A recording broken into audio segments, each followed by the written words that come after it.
At exactly 11:59 p.m., Emily's phone rang. The caller ID displayed one name, Noah, her younger brother. The problem? He had disappeared 7 years earlier without a trace. No body, no evidence, no explanation. And what happened after she answered that call still terrifies everyone who hears the story. Welcome to Mr. A Stories. If you enjoy chilling mysteries, creepy stories, and unforgettable horror, make sure to subscribe, like this video, and turn on notifications so you never miss a new story. Begin 7 years earlier.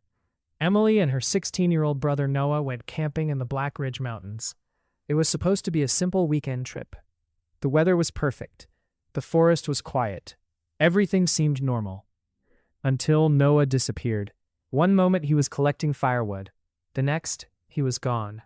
Search teams spent weeks looking for him. Helicopters searched the mountains. Dogs tracked his scent. Divers searched nearby lakes. Nothing. The only thing they ever found was Noah's backpack. Lying beside an abandoned fire lookout tower. Inside the backpack, everything was untouched.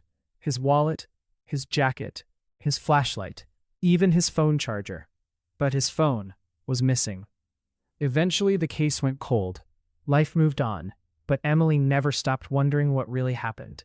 Every October, she returned to the mountain alone. She always left flowers where Noah had vanished. She always whispered the same words, "I'm still looking for you."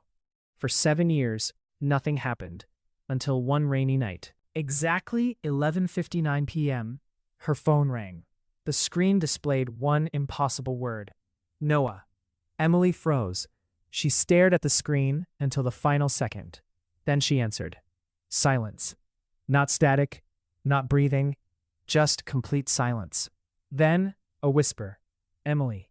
Her heart nearly stopped. The voice sounded older, weak, almost exhausted. She whispered back, Noah? Another pause. Then he said, I don't have much time.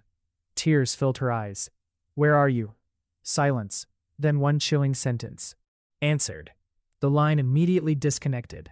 The call lasted exactly 33 seconds. Emily called the number back. It no longer existed. The next morning, she contacted the police. Phone company records showed something impossible.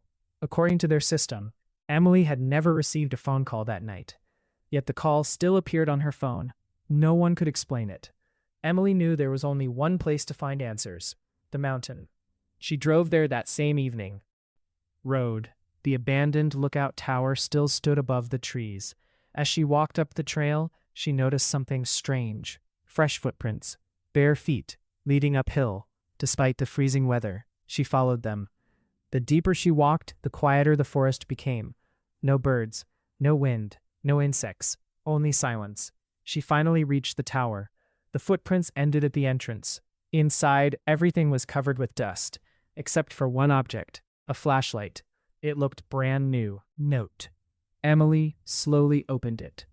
Only 4 words were written. Leave before midnight. She looked at her watch. 11:48 p.m.